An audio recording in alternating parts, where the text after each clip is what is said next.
देखो, जो अगला हमारा टॉपिक आएगा वो है गॉस थ्योरम।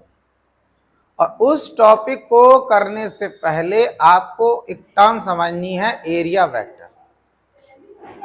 वो चीज जब एरिया वेक्टर समझ आएगा तो वो गॉस थ्योरम में जो कंडीशंस होंगी या जो डायग्राम होंगे वो आपको समझ आएंगे अच्छे से। समझ में आया? अब क्या है एरिया वेक्टर? क्या है एरिया? जनरली अगर हम कुछ बात करते तो हम कहते हैं स्केलर क्वांटिटी, लेकिन यहां पर एरिया को कैसा ले रखा है हमने? Vector quantity. अब वेक्टर क्वांटिटी क्यों ले रखा है? क्योंकि उसकी कुछ इंपॉर्टेंस है, उसका कुछ फायदा है वेक्टर लेने में, इसीलिए उसे वेक्टर बना रखा है या कंसीडर कर रखा। देखो, कोई एक बंदा है, उसका निशाना बहुत बढ़िया है, समझ ना बता रहा हूं, जो एरिया वेक्टर की इंपॉर्टेंस।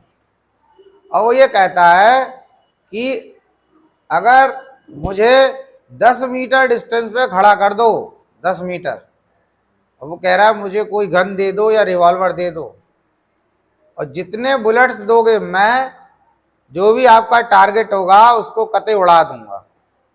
मतलब मेरा निशाना बिल्कुल परफेक्ट है, 10 मीटर पे खड़ा कर दो। वो कह रहा है 10 छोड़ो, 20 पे खड़ा कर दो, 30 पे खड़ा कर दो, कोई दिक्कत नहीं है, जितने बुलेट दोगे सबको पार कर दूंगा। ठीक है। अब हमने उसे क्या करा? हमने उसे 10 मीटर पे नहीं खड़ा करा, हमने कहा तुम्हें हम खड़ा करेंगे 5 मीटर। मतलब वो तो कह रहा है तुम 20 पे 50 पे खड़ा कर दो, मैं 5। अब हमने कहा ये है तेरा टारगेट, मान लो ये उसका टारगेट है। अब हमने ऐसे कर दिया कि भाई उसे सामने खड़ा कर, सामने उसे खड़ा कर दिया। हमने कहा भाई इसे हम घुमाएंगे, बोले घुमा लो, रोटेट करेंगे। अब वो उसे 5 मीटर पे खड़ा कर दिया है। अब हमने इसे, उनने मारा फायर, मतलब स्टैंड पे खड़ा करा, हम थोड़ी खड़े होंगे पीछे, गोली चला तो मतलब एक्सपेरिमेंट में क्या हो, वो वहां से गोली चला रहा है, ये हमारा टारगेट है, स्टैंड पे लगा है, गोली पार, निशाना परफेक्ट। वो कैसे कर दी? फिर मारा गोली पार, वो कैसे कर, कोई फर्क पड़ रहा है ना? उसका हर गोली लग रहा है। अब हमने क्या करा? हमने इसको ऐसे और ऐसे नहीं घुमाया, हमने कहा भाई ऐसे कर दिया, अब मारो गोली। अब गोली को कैसे जाना पड़ेगा कि गोली ऐसे आए और ऐसे घुस जाए? ऐसे हो ही नहीं सकता भाई। अगर ऐसे गोली आएगी तो ऊपर चल गया, नीचे मान लो ये थिन है बिल्कुल पतली सी, तो उसे कैसे क्रॉस करेगी? और सपोज कर लो पतली भी वो ऐसे घुस गई, तो वो ऐसे घुस गई तो उसके 2 पीस कर देगी। हम इस बात, इसको क्रॉस करने की बात करेंगे, गोली ऐसे घुसे। तो जब हमने इसको ऐसे कर दिया, अब तो एक भी बुलेट नहीं जा रहा इससे। अब इस टाइप के रोटेशन को समझाएंगे कैसे कि भाई ऐसे कर रहे हैं तब भी रोटेशन है, और इसको ऐसे कर रहे हैं तब भी रोटेशन है। भाई बात सही है नहीं सही है तो रोटेशन। इस रोटेशन को कि हम इस टाइप का रोटेशन कर रहे हैं या ये हम ऐसे ऐसे रोटेशन कर रहे हैं, ऐसे रोटेशन को कैसे समझाएंगे? उसके लिए क्या किया, एरिया को वेक्टर क्वांटिटी ले लिया। बात समझ में आ रही? बहुत आसान है, समझ आ गया आसान, वरना फिर बवाल है, तो समझ में नहीं आ रहा है। देखो, अब पहले क्या करा, जैसे कोई भी सर्विस ले लो, जैसे हमारा बुक है, कोई भी सर्विस ले लिया, उस सर्विस का एरिया होगा। अब उस एरिया, किसी सर्विस का एरिया निकालना है तो एरिया का तो वही फॉर्मूला लगाना है जो आपने 10 तक आज तक पढ़ा है। उसमें कोई नया फॉर्मूला नहीं है कि रेक्टेंगल है लेंथ इंटू ब्रेथ, स्क्वायर है side into side, circular sheet है पाई आर स्क्वायर, तो उसमें कोई नया फॉर्मूला नहीं है। अब जैसे हमारे पास ये बुक दिख रही है, नोटबुक, कॉपी, तो इसका लेंथ इंटू ब्रेथ हो गया। तो एरिया तो समझ आया कि भाई ठीक है, एरिया जो है बता दिया। अब इसका एरिया के साथ एक टर्म जुड़ी है, एरिया वेक्टर। तो वेक्टर वो होता है, जब वेक्टर की बात करते हैं तो क्या होता है, डायरेक्शन आ जाता है उसमें। हम बोलते हैं वेलोसिटी वेक्टर क्वांटिटी है, तो वेलोसिटी में मैग्नीट्यूड और डायरेक्शन दोनों है। तो यहां पर क्या, जब हम एरिया की बात करेंगे तो इस सरफेस का कुछ एरिया होगा, और जैसे इसके एरिया वेक्टर यानी कि इस एरिया के डायरेक्शन की बात करेंगे तो एक एरो इससे दूर जाता हुआ बनाएंगे, इससे दूर जाते, इस सरफेस का एरिया वेक्टर ऊपर की तरफ, इस सरफेस का एरिया वेक्टर नीचे की तरफ, यहां इस सरफेस का एरिया वेक्टर इधर की तरफ, इस सरफेस का आपकी तरफ, इस सरफेस का इधर, इस सरफेस का। बात समझ में आ गई? जैसे डस्टर ले लिया, टॉप सरफेस का एरिया वेक्टर ऊपर की तरफ, बॉटम का नीचे की तरफ, इसका इधर, इसका इधर, इसका इधर, इसका इधर, इधर नीचे। 6 सरफेस हैं, हर सरफेस के एरिया वेक्टर का डायरेक्शन उससे दूर जाता हुआ एरो बनाना, लेकिन वो एरो उस सरफेस पर 90 डिग्री होना चाहिए। ऐसा नहीं आपने ऐसा तिरछा बना दिया ऐसे कि एरो इधर जा रहा है, ऐसा एरिया वेक्टर नहीं होगा। एरिया वेक्टर कैसा होगा? नॉर्मल। इधर कैसा होगा? नॉर्मल। ऐसा नहीं ऐसे इधर जा रहा है ऐसा, इस सरफेस का 90 डिग्री। बात समझ में आ गई? कोई डाउट इसमें? ठीक। अब देखो एक चीज है इसमें, एक दो पॉइंट और बताऊं। फॉर्मूला तो बताऊंगा, लिखाऊंगा, वो एक बात अलग की है। कैसी लैंग्वेज यूज करेंगे और कैसा एंगल बताएंगे। देखो अब जैसे ये सरफेस है, जैसे हम अभी बात कर रहे थे कि वो गोली चला रहा, बंदा जो शूटर है वो गोली चला रहा और ये हमारा टारगेट है। उसने गोली चलाई तो गोली का डायरेक्शन किधर गया? ऐसे, गोली ऐसे जा रही है। इस सरफेस के एरिया वेक्टर का डायरेक्शन किधर है? इस सरफेस की बात कर रहा हूं, इस सरफेस का इधर हो गया। तो इस सरफेस के एरिया वेक्टर और गोली की वेलोसिटी के बीच में एंगल कितना बनना? एरिया वेक्टर इधर, गोली इधर जा रही, 180। अपोजिट होगा ना दोनों, गोली तो ऐसे घुसी, एरिया वेक्टर। इस सरफेस के एरिया वेक्टर और गोली की वेलोसिटी के बीच में एंगल 0। समझ में आया नहीं आया? अब मान लो वो गोली चला रहा है, हम इस सरफेस की बात कर रहे हैं, गोली की वेलोसिटी और इलेक्ट्रिक फील्ड के बीच में एंगल 0। हमने ये शीट में रोटेशन करा, बताओ कुछ चेंज आया उस एंगल में? वो जो गोली चला रहा है उस गोली की वेलोसिटी और एरिया वेक्टर के बीच में चेंज आया? नहीं आया, चाहे हम रोटेशन ऐसा करें या ऐसा करें। ठीक, लेकिन अब हमने क्या करा? रोटेशन कर दिया ऐसा। अब क्या हुआ? अब वो गोली चला रहा है ऐसा, एरिया वेक्टर हो गया ऐसा, दोनों के बीच एंगल कितना हो गया? अब हम तो हमें रोटेशन बदलेगा किस तरीके कर रहा है। आप उसने गोली चलाया ऐसा, हमने कहा कि एरिया वेक्टर और जो गोली की वेलोसिटी, एक चीज समझ लेना, यहां कोई गोली नहीं चला रहा। गोली 11th क्लास में बहुत चला ली, गोली चला ली, रॉकेट उड़ा लिया, कार चला ली, ठोक दिया, ठुक गए, वो सब हो गया काम, उससे मतलब नहीं। यहां पर तो इलेक्ट्रिक फील्ड, गोली की जगह क्या होगा? Electric field. समझाया नहीं आया? बस इतना अंदर जा। एग्जाम्पल गोली का देकर समझेंगे। ठीक, तो क्या हुआ कि ऐसे चल रहा, जब ऐसे हो गया तो एरिया वेक्टर का डायरेक्शन इधर, इलेक्ट्रिक फील्ड का डायरेक्शन इधर हो जाएगा। इलेक्ट्रिक फील्ड यानी कि गोली जो आ रही, दोनों के बीच में 90 बन गया। अब एक बात और समझो, अगर उन्होंने कहा इलेक्ट्रिक, अब गोली की जगह इलेक्ट्रिक फील्ड ऐसे जा रही है, उन्होंने कहा the plane of the sheet is perpendicular to the electric field. The plane of the sheet is perpendicular to the electric field. तो थीटा कितना हुआ? अब देखो वर्ड में लिख रहा है परपेंडिकुलर, वर्ड में लैंग्वेज में लग रहा है परपेंडिकुलर, तो लग रहा है 90, तो एंगल हो गया 0।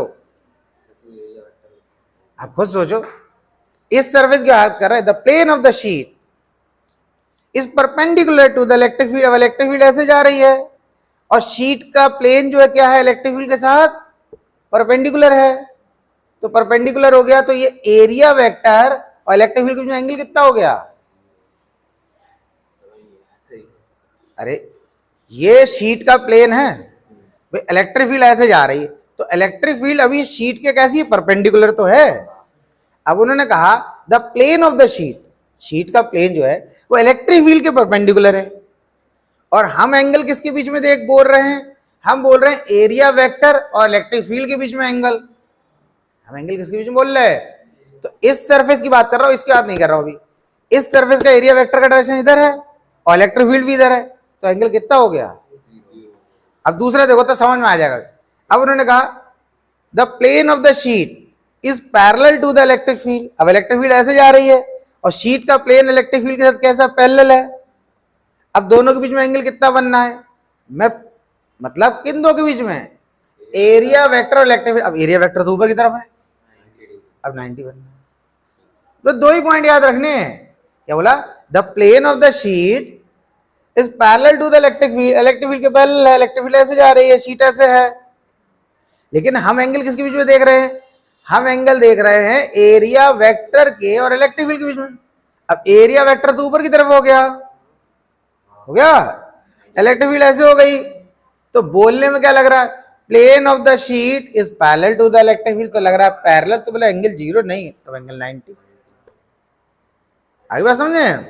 और अगर ऐसे है तो क्या होता है, प्लेन ऑफ द शीट, ये शीट का प्लेन है, इलेक्ट्रिक फील्ड जा रही perpendicular to the electric field. अब हमने इस सरफेस की बात कर रहे हैं, तो यहां एंगल कितना हो रहा है, 0। देखो कई बार बच्चों को लगता है कि भाई इस साइड के सरफेस की तो बात कर रहा है, इस सरफेस की बात कर लेते, तो मैं बताऊंगा इसका क्यों नहीं ले रहे। यहां पर अगर बात कर रहे हैं, इलेक्ट्रिक फील्ड तो ऐसे ही जा रही है और प्लेन अभी परपेंडिकुलर है, तो अगर इस सरफेस की बात कर लिया तो 180 हो जाएगा। तो 180 क्यों नहीं लेते हैं उसका रीजन मैं बताऊंगा अभी, जब मैं क्वेश्चन एक कराऊंगा, मतलब क्वेश्चन नहीं डेरिवेशन, तो बता दूंगा इस साइड का क्यों नहीं लेते।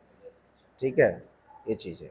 सबसे एक सिंपल चीज समझ लो, जैसे कोई थिन शीट है बेटा, एक सिंपल एक पॉइंट बता दो, इससे इलेक्ट्रिक फील्ड पास हो रही है, इससे इलेक्ट्रिक फील्ड पास हो रही है। अब हमें क्या करना है, इलेक्ट्रिक फील्ड और एरिया वेक्टर के बीच में एंगल लेना है। अब हमारे पास दो ऑप्शन है, एक तो ये सरफेस ले ले, एक ये सरफेस ले ले। समझ आया। अब हमसे बोला तो कुछ नहीं है कि हमें ये सरफेस लेना है, ये सरफेस लेना है, तो हम क्या करते हैं, जो डायरेक्शन इलेक्ट्रिक फील्ड का होता है उसी साइड वाले सरफेस का एरिया वेक्टर ले लेते हैं, जब कुछ नहीं बोला है तो। ये समझ लो इलेक्ट्रिक फील्ड ऐसे जा रही है, अभी प्लेन कैसा इलेक्ट्रिक फील्ड के परपेंडिकुलर है ना। अब हमारे तो ये भी सरफेस ले सकते हैं, ये भी सरफेस ले सकते हैं, इस सरफेस तो हम ये ले रहे हैं, इसका एरिया वेक्टर का डायरेक्शन इधर है, इसके एरिया वेक्टर का डायरेक्शन इधर है। अगर इस इलेक्ट्रिक फील्ड के साथ इसकी बात करें तो 180, इलेक्ट्रिक फील्ड के साथ इस सरफेस के एरिया वेक्टर की बात करें तो 0। लेकिन हमसे कुछ बोला नहीं ना कि ये वाले लेना देना, तो हम क्या करेंगे, जो डायरेक्शन इलेक्ट्रिक फील्ड का है उसी डायरेक्शन में जो एरिया वेक्टर उसको ले लेंगे। ये तरीका है। और जैसे कि कोई कंडीशन है वो इस सरफेस के ही बारे में पूछ रहा है तो फिर लेंगे। समझा।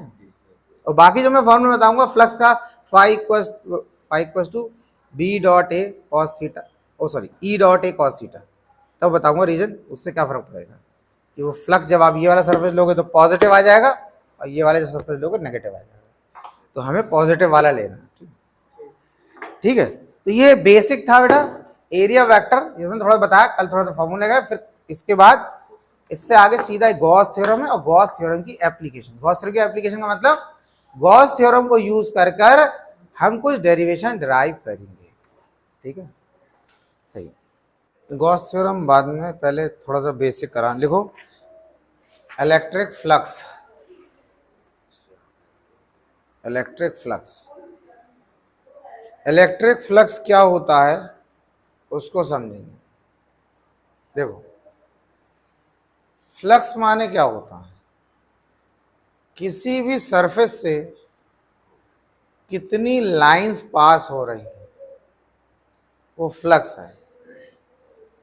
वो क्या है, फ्लक्स। किसी भी सरफेस से कितनी लाइन पास हो रही है दैट इज फ्लक्स। अब इलेक्ट्रिक लाइन पास हो रही है तो इलेक्ट्रिक फ्लक्स, मैग्नेटिक लाइन पास हो रही है तो मैग्नेटिक फ्लक्स। समझे। या हो सकता है ना इलेक्ट्रिक लाइन पास हो रही ना मैग्नेटिक, हो सकता है लाइट रेज पास हो रही है तो हम कहेंगे लाइट का फ्लक्स, कितनी लाइट रेज पास हो रही है। तो फ्लक्स माने किसी भी सरफेस से कितनी लाइंस पास हो रही है। लेकिन आपके टॉपिक क्या लिखा है, इलेक्ट्रिक फ्लक्स, तो हम इलेक्ट्रिक लाइन की बात करेंगे। चैप्टर ही है इलेक्ट्रिक चार्ज का, इलेक्ट्रिक फील्ड का, तो वही बात करेंगे। तो लिखा इलेक्ट्रिक फ्लक्स, तो पहले डेफिनेशन लिख लो। It is defined as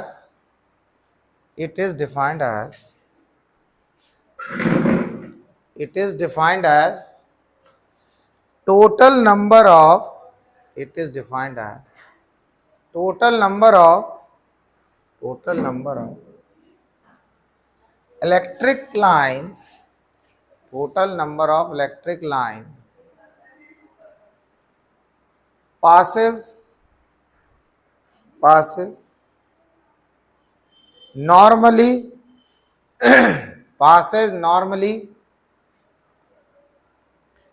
through the surface,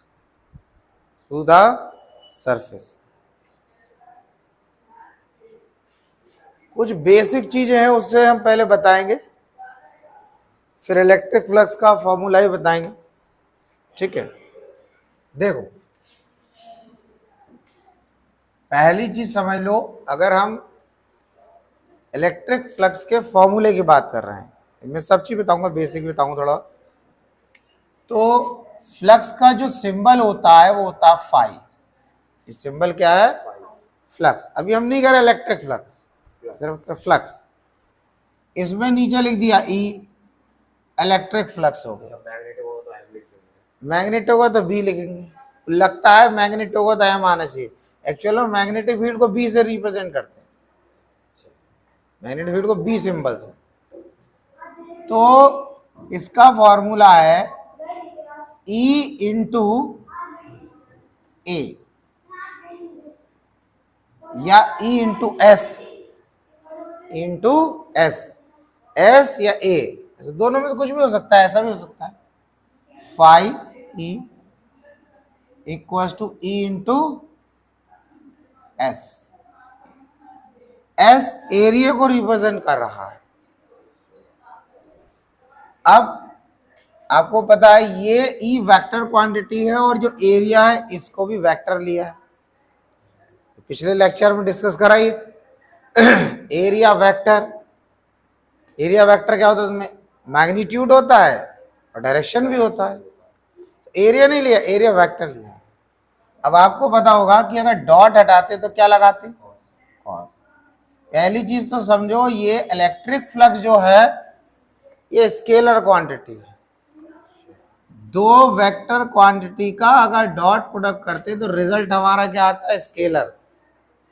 और दो वेक्टर क्वांटिटी का क्रॉस प्रोडक्ट करते हैं तो जो लेफ्ट हैंड साइड में आएगा वो ही वेक्टर होता है। इसीलिए क्रॉस प्रोडक्ट को वेक्टर प्रोडक्ट बोलते हैं और डॉट प्रोडक्ट को स्केलर प्रोडक्ट बोलते हैं। बात समझ आ रही है? हाँ। अब हमने क्या करा, हम इसे कैसे लिख सकते हैं? हम लिख दिया ई बिना वेक्टर के साइन के, तो हम बोलेंगे ई के प्लेस पर ई का मैग्नीट्यूड, तो बिना एरो के लिखा ना। एरिया जिसको एस या ए से रिप्रेजेंट कर रहे हैं, एरिया के प्लेस पर एरिया का मैग्नीट्यूड। डॉट हटाते तो क्या लगाएंगे? कॉस। ये हो गया कॉस थीटा।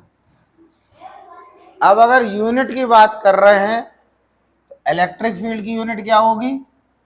न्यूटन पर कूलम। और इस एरिया की क्या हो जाएगी? Metre square. ये इलेक्ट्रिक फ्लक्स की यूनिट होगी। वेक्टर वाला एरिया कल बताया था। हाँ वही तो है एरिया वेक्टर। एरिया वेक्टर कल बता रहे थे कि एरिया हम वेक्टर क्वांटिटी ले रहे हैं तो उसमें मैग्नीट्यूड है और डायरेक्शन भी है। और एरिया वेक्टर का डायरेक्शन क्या होता है? जो सरफेस आपने लिया उसके परपेंडिकुलर या उसके नॉर्मल। बस समझ आ रही? अब थोड़ा देख लो उसके बाद नोट कर। अब जैसे क्या है बेटा, ये एक सरफेस है और यानी कि कोई सरफेस है या कोई शीट है। अब यहां से इलेक्ट्रिक लाइन पास हो रही है, ऐसे करके इलेक्ट्रिक लाइंस इससे पास हो रही है। इस स्क्वायर शीट से टोटल कितनी इलेक्ट्रिक लाइन पास होंगी, अगर आपको ये कैलकुलेट करना है तो आपको ये वाला फॉर्मूला लगाना होगा। बस समझ आ रही है? Phi equals to E S cos theta. Cos theta क्या होता है? कॉस थीटा ई और एस के बीच का एंगल होता है। ई और एस के बीच का एंगल। ई इलेक्ट्रिक फील्ड हो गई और एस एरिया वेक्टर। अभी ये प्रैक्टिकली समझो, शीट ऐसी है, इलेक्ट्रिक लाइन यहां से आ रही है तो वो ऐसे सीधी जा रही है और इस साइड का एरिया वेक्टर का डायरेक्शन इधर। तो जैसा डायग्राम बना है इस केस में ई के बीच में और एरिया वेक्टर के बीच में कितना एंगल बनेगा? 0 डिग्री, क्योंकि इस सरफेस का जो एरिया वेक्टर होगा ना वो भी इसी डायरेक्शन में होगा। ऐसे है शीट, एरिया वेक्टर भी 3 है तो 0 हो गया।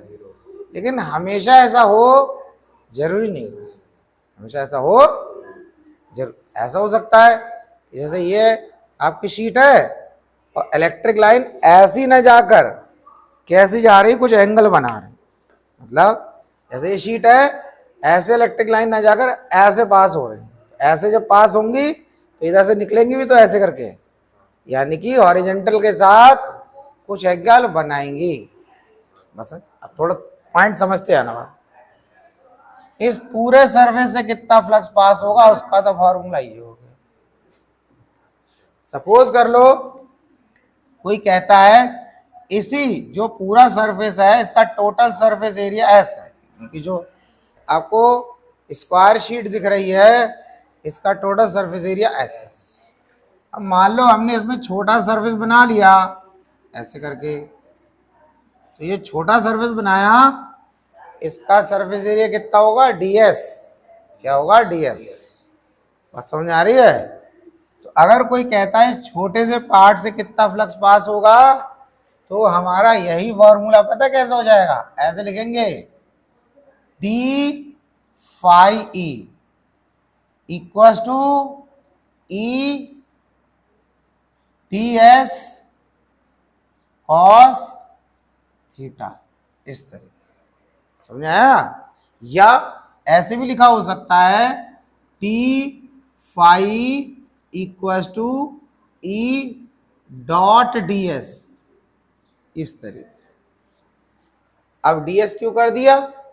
स्मॉल एरिया है, स्मॉल एरिया, छोटा पार्ट है ना। हाँ, और जब छोटा पार्ट है तो कम इलेक्ट्रिक लाइन पास होंगी।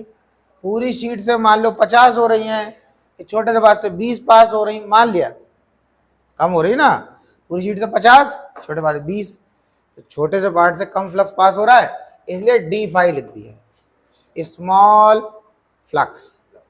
आपने 11th क्लास में पढ़ते थे D T small time interval, T x small displacement, D W small work done, याद आया? वही। अब क्या होता है, ये तो हमारा फॉर्मूला हो गया। अब एक पॉइंट समझना, मान लो हमने यही फॉर्मूला लिखा, क्या लिख दिया? ये डी, अरे क्या हो गया इसमें, चल ही नहीं, चलो अब चले। D phi E equal to E dot ds। मान लो हमने ये फॉर्मूला लिखा, इस छोटे से पार्ट से कितना फ्लक्स पास होगा उसको निकालने का फॉर्मूला। इसी फॉर्मूले से कोई बोलता है कि इस फॉर्मूले को यूज करके इस पूरी शीट से कितना फ्लक्स पास होगा ये निकालो। बस समझ रहे हो? तो क्या करेंगे, हम इंटीग्रेट कर देंगे। क्या करेंगे? यानी कि इस फॉर्मूले को यूज करके, तो कह रहा है ये तो इस छोटे से पार्ट से कितना फ्लक्स पास हो रहा है उसके लिए फॉर्मूला है, इस पूरी शीट से कितना फ्लक्स पास होगा वो निकालो इसको यूज करके। जब आप दोनों तरफ इंटीग्रेट करोगे तो क्या होगा? देखो इंटीग्रेट दोनों तरफ होता है, लेकिन इस तरफ इंटीग्रेट करके डायरेक्टली फाई आ जाएगा। डायरेक्टली कितना आ जाएगा? फाई आ जाएगा। ठीक है, तो यहाँ लेफ्ट में नहीं लगाएंगे सर, बस राइट में लगा देंगे और इसकी जगह लिखते ई डॉट ds और यहां पर s लिख देंगे। अब वो s क्या है? ये टोटल सरफेस एरिया होगा। अभी हम आगे कराएंगे तो ये चीज आपको थोड़ा और क्लियर होगी, क्योंकि जो अभी गॉस थ्योरम आएगी और जब उसकी एप्लीकेशन की बात करेंगे तो ये जो s है ये क्यों लगा रहे हैं, कैसे लगा रहे हैं, कैसे लगाना चाहिए, सब चीज समझ में आ जाएगी। बस समझे।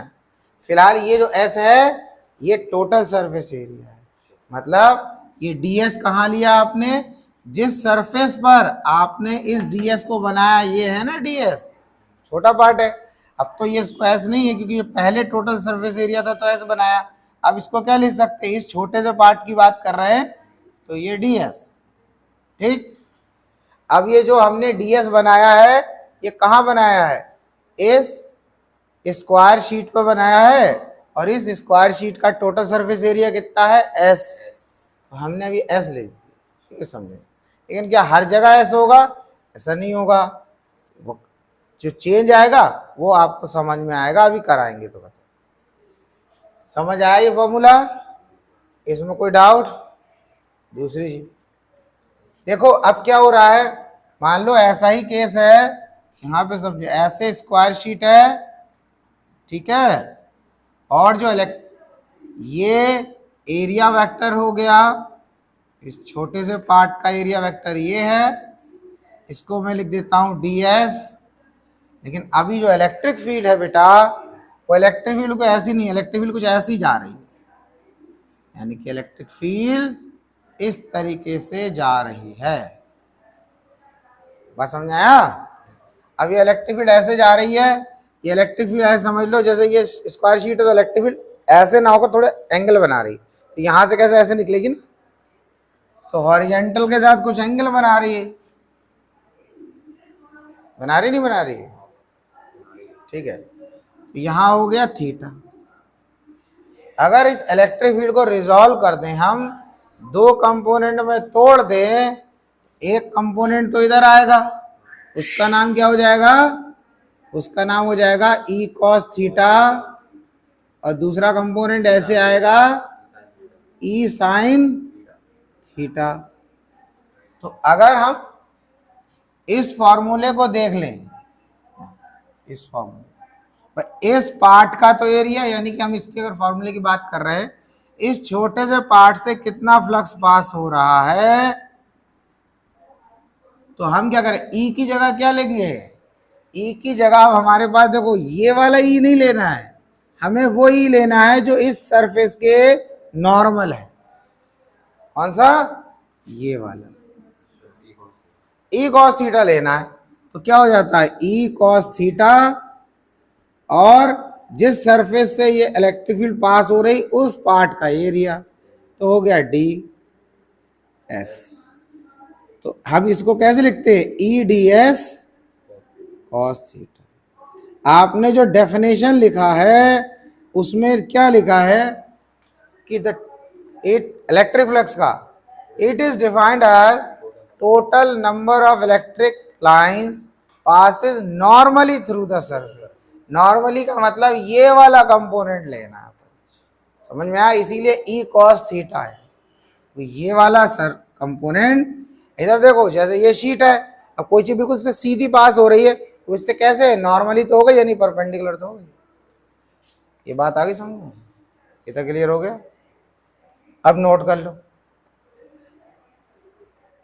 सपोज कर लो कि एक चार्ज है, सपोज कर लिया एक चार्ज है Q, और वो किसी क्लोज सरफेस के अंदर, यानी किसी स्फीयर के अंदर। अब हमें क्या करना है, हमें इस स्फीयर से कितना फ्लक्स पास होगा वो निकालना है। इस स्फीयर से कितना फ्लक्स, यानी कितनी इलेक्ट्रिक लाइंस पास होंगी वो निकालना है। तो हम पता क्या करेंगे, एक हम ये करेंगे यहां पर कि हमारे पास तो फॉर्मूला है, छोटे से पार्ट से निकालना है, तब क्या लगाना है, टोटल सरफेस एरिया पता, तब क्या तब कौन सा फॉर्मूला लगाना है। यहां हम क्या करेंगे, ये जो स्फीयर है इस पर हम एक सर्कल ड्रॉ करेंगे, स्फीयर पर सर्कल। अब वो स्फीयर पे सर्कल ड्रॉ करेंगे, कुछ ऐसा होगा। अब आपको लग रहा है ऐसे कैसे दिख रहा है, अब जब कोई स्फीयर होगा ऐसे गोल बॉल होगी, और जब आप उस पर ऐसे सर्कल ड्रॉ करोगे तो ऐसे घुमाओगे ना एक साइड से, जैसे मान लो ये इमेजिन करो ये एक बॉल है, अब मैंने ऐसे करके एक सर्कल ड्रॉ कर दिया उसमें, तो आपकी साइड से वो सिर्फ आर्क दिखेगा, इधर का दिखेगा ही नहीं, क्योंकि बॉल ऐसे कर्व है ना। अब जैसे मेरा हाथ ऐसे, अब मेरे हाथ पर अगर कोई ऐसे सर्कल ड्रॉ कर दे, इस ये वाला पार्ट तो आपको दिखेगा, इस साइड वाला नहीं दिखेगा। बात समझ आ रही है? आप एक बॉल ले लो, उस पर एक सर्कल ड्रॉ कर दो, और ऐसे देखो एक साइड, तो आपको आर्क दिखेगा, पूरा नहीं दिखेगा। मतलब पूरा कब दिखेगा? जब आप ऐसे सामने से देखोगे, उसको ऐसे रखोगे, ऐसी बॉल है, मैंने ऐसे सर्कल ड्रॉ कर दिया, तो सर्कल में मुझे ये वाला आर्क दिखेगा, लेकिन इस साइड का पार्ट नहीं दिखेगा। तो हमने इसमें एक छोटा सा सर्कल ड्रॉ कर दिया। अब क्या हो रहा है, इलेक्ट्रिक फील्ड इस चार्ज की ऐसे जा रही है, ई हो गई, इलेक्ट्रिक फील्ड वेक्टर क्वांटिटी है, तो हमने ई लिख दिया। और ये जो सर्कल ड्रॉ करा, इस छोटा सर्कल है, तो इसका जो एरिया है, उसके एरिया वेक्टर का डायरेक्शन भी यही है, इसी तरफ। बात समझ आ रही है? देखो, एरिया वेक्टर हम कहीं भी बना सकते हैं, कहीं बना सकते हैं, लेकिन जब हमने यहां सर्कल ड्रॉ करा है स्फीयर के ऊपर, तो जहां सर्कल ड्रॉ करा उस छोटे से पार्ट के ही एरिया वेक्टर लेना है, और उस पार्ट से ही कितनी जो इलेक्ट्रिक लाइंस पास हो रही हैं, इलेक्ट्रिक फील्ड पास हो रही है, उसको लेना है। भाई ऐसा थोड़ी कि ये चार्ज यही इलेक्ट्रिक फील्ड प्रोड्यूस कर रहा है, भाई ये तो ऊपर भी कर रहा है, इधर भी कर रहा है, इधर भी कर रहा है, समझ आया? लेकिन क्या हो रहा है, हमने क्या करना है, हमने यहां पे भी सर्कल ड्रॉ करा, तो सबसे पहले इस सर्कल का एरिया वेक्टर बनाया, और उस सर्कल से जो इलेक्ट्रिक फील्ड पास हो रही है उसे बना दिया। बात समझ आ रही? चार्ज प्रोड्यूस तो हर जगह कर रहा है, उससे मतलब नहीं है। अब हमने क्या किया, इस छोटे से पार्ट से कितना फ्लक्स पास होगा, इसका हमारे पास फॉर्मूला क्या है, ये फॉर्मूला, यानी कि d phi E equals to E dot d S. इस फॉर्मूले से हम निकाल सकते हैं। अब इसी फॉर्मूले की हेल्प से कोई ये कह रहा है इस पूरे स्फीयर से कितना फ्लक्स पास हो रहा है वो निकालो, तो हम क्या करेंगे, हम इंटीग्रेट कर देंगे। इंटीग्रेट कर देंगे, जब दोनों तरफ इंटीग्रेट करेंगे तो लेफ्ट हैंड साइड तो ये आ जाएगा, और राइट हैंड साइड इंटीग्रेशन का साइन लगाएंगे। बात समझ लीजिए, और ई लिखेंगे, डॉट ds इसको लिख देंगे, और जो यहां पर s लिख देंगे। अब बात समझना, यहां हमने s लिख दिया, अब यहीं से पॉइंट को समझना है आपको। अगर मैं s ना लिखूं तो मैं क्या लिख सकता हूं, अगर मैं s ना लिखूं अब, तो मैं क्या लिख सकता हूं, तो मैं लिख सकता हूं 0 और ऊपर 4 पाई आर स्क्वायर। अगर r स्मॉल r इसका रेडियस है तब, और रेडियस कैपिटल R है तो 4 pi R square, capital R square. 0 से 4 पाई आर स्क्वायर, तो क्या हो गया, ये आ गया टोटल सरफेस एरिया। एक एक पॉइंट बता रहा हूं तो समझना, बिल्कुल क्लियर हो जाएगा। 0 से 4 पाई आर स्क्वायर। अब सबको लगता है ये 0 क्यों लगा दिया नीचे, ऊपर 4 पाई आर स्क्वायर।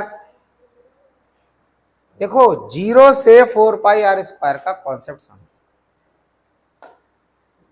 0 से 4 पाई आर का मतलब ये है टोटल सरफेस एरिया। जैसे आपसे मैं कह रहा हूं एक टेप से लेंथ मेजर करना, मीटर टेप है, ये मीटर स्केल है।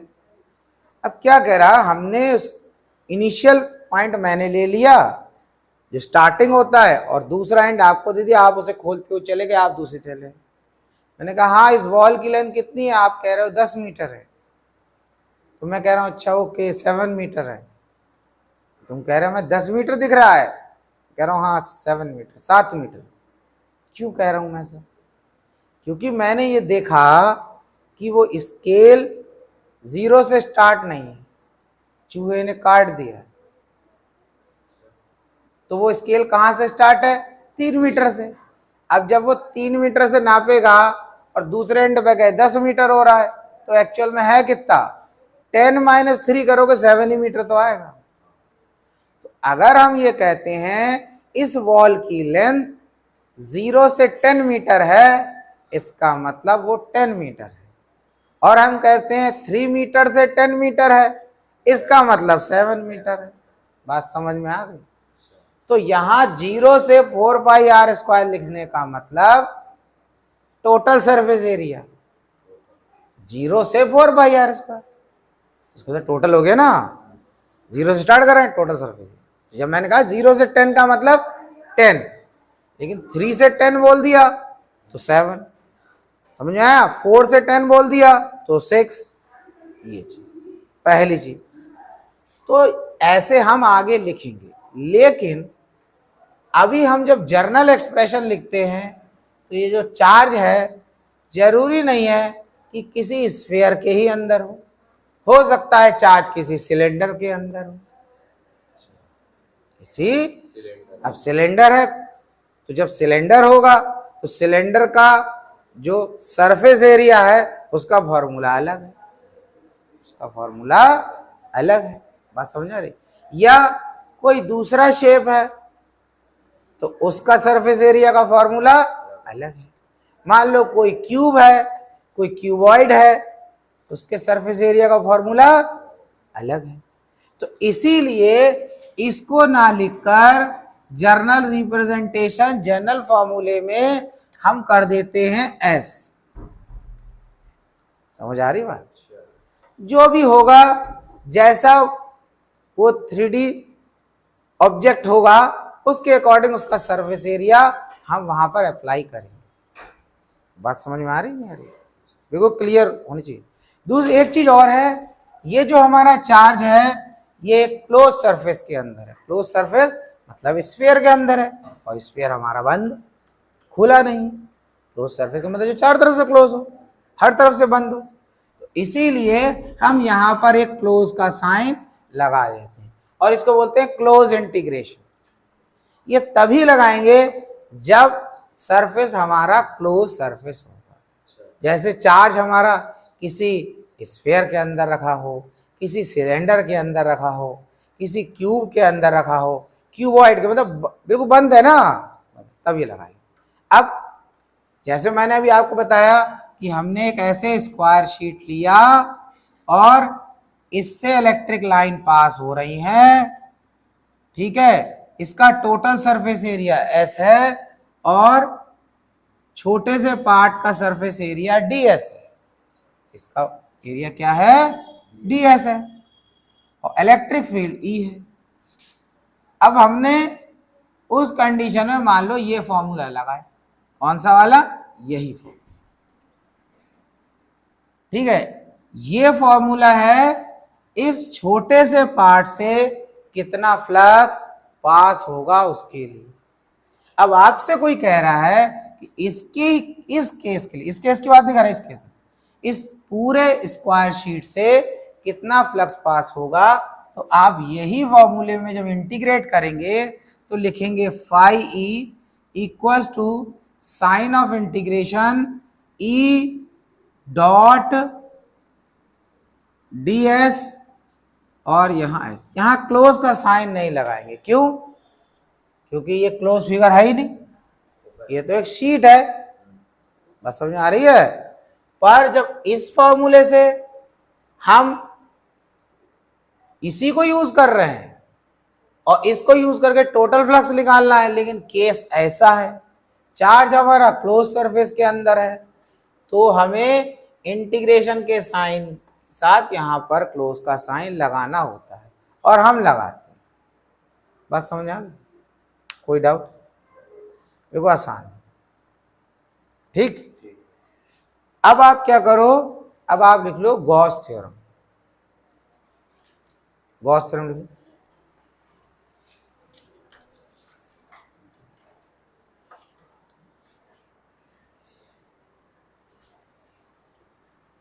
रब कर दूं ये?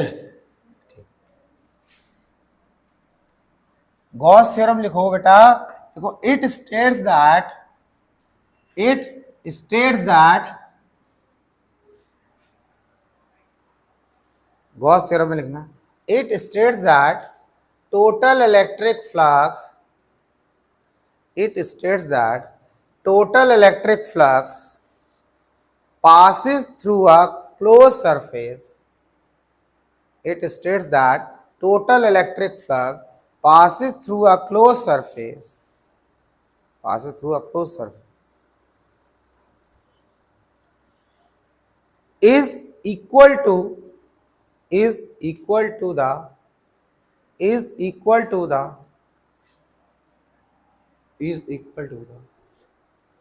1 upon epsilon naught times 1 upon epsilon naught times 1 upon epsilon naught times of total charge q, small q बनाएंगे, total charge q enclosed by the closed surface, enclosed by the closed surface.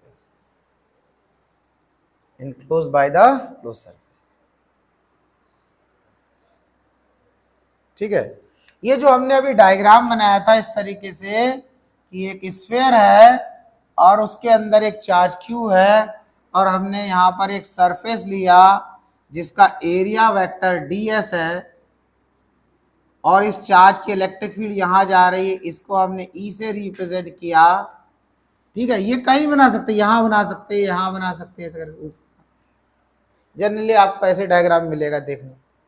ठीक, तो इस close surface से कितना flux pass होगा उसको find करने का जो गॉस एक साइंटिस्ट थे उन्होंने एक फॉर्मूला दिया। उन्होंने क्या कहा कि phi is the total electric flux जो कि इस क्लोज सरफेस से पास हो रहा है वो बराबर होता है 1 अपॉन एप्सिलॉन नॉट टाइम्स के, 1 अपॉन एप्सिलॉन नॉट टाइम्स यानी कि इनटू किसके, क्यू के, और क्यू क्या बोला, sorry 1 upon epsilon not times of charge Q enclose by the close surface, जो क्लोज सरफेस के अंदर है। इस क्लोज सरफेस के अंदर जितना भी चार्ज हो वो आपको इस जगह पर लिखना है। तो आपका फॉर्मूला क्या हो जाएगा, phi equals to Q upon epsilon naught. बात समझ में आ गई। सपोज कर लो ऐसा हो जाता, ये हमारा एक फॉर्मूला है। ठीक है, दूसरी चीज मैं बता रहा हूं कि अगर इस क्लोज सरफेस के अंदर मान लो एक चार्ज नहीं है, ऐसा है जैसे ये क्लोज सरफेस है, यहाँ Q1, Q2, Q3, Q4 ऐसे बहुत सारे चार्ज हो सकते, सपोज कर लिया। तो अभी तुमने डायग्राम में Q1, Q2 दिखाया है। इस केस में कोई कहता है इस सरफेस से कितना फ्लक्स पास होगा, तो हमारा फॉर्मूला यही क्या हो जाएगा, phi E equals to Q1 plus Q2 upon epsilon naught. Gaussian surface क्या होता है ये भी आप समझ लो। जैसे ये चार्ज है, इसके चारों तरफ कोई प्रैक्टिकली स्फीयर नहीं है, लेकिन हमने मान लिया कि इसके चारों तरफ एक स्फीयर है, इमेजिन कर लिया, और उस स्फीयर का रेडियस r है। तो ये जो इमेजिनरी स्फीयर हो गया, इस इमेजिनरी स्फीयर को ही हम गॉसियन सरफेस बोलते हैं। गॉसियन सरफेस किसी भी तरीके का हो सकता है, वो स्फेरिकल शेप यानी कि किसी चार्ज के चारों तरफ हम स्फीयर भी कंसीडर कर सकते हैं, सिलेंडर भी कंसीडर कर सकते हैं, क्यूब भी कंसीडर कर सकते हैं, क्यूबॉइड भी। तो इसका मतलब गॉसियन सरफेस किसी भी शेप का हो सकता है, ऐसे जरूरी नहीं कि हमेशा स्फेरिकल शेप का ही होगा। बात समझ में आ गई। अब एक चीज देखो, हमने एक फॉर्मूला अभी क्या लिखा जो हमारा था, phi E equals to close integration of E dot ds और यहां s। इस इक्वेशन को देखो और इसको देखो। ठीक है, अगर हम इन दोनों को देखें, इन दोनों का लेफ्ट हैंड साइड बराबर है, तो हम इसको अगर बोल रहे हैं this one is the first equation, this one is the second, comparing equation first and second, तो हमारा फॉर्मूला क्या हो जाएगा, E dot ds S equals to Q upon epsilon naught. हम क्या करेंगे, इसी फॉर्मूले से, ये भी गॉस थ्योरम को रिप्रेजेंट करने की एक फॉर्म है या एक फॉर्मूला है, और इसी फॉर्मूले से हम जितनी भी गॉस थ्योरम पे बेस्ड एप्लीकेशन है, गॉस थ्योरम की एप्लीकेशन इतने डेरिवेशन है, इसमें गॉस थ्योरम को हमें यूज करना है, वो हम इसी फॉर्मूले से डिराइव कर लेंगे। बात समझ में आ गई? कोई डाउट उसमें? कोई डाउट? नोट कर लो। देखो ये वाला फॉर्मूला भी क्लोज सर्फेस के लिए है और ये भी क्लोज सर्फेस के लिए। हमने जिसमें क्लोज का साइन नहीं है वो नहीं लिखना है यहाँ पर। आपने इंटीग्रेशन का साइन लगा दिया, सब कुछ लिख दिया, लेकिन क्लोज नहीं लगाया, ऐसा नहीं। ठीक है।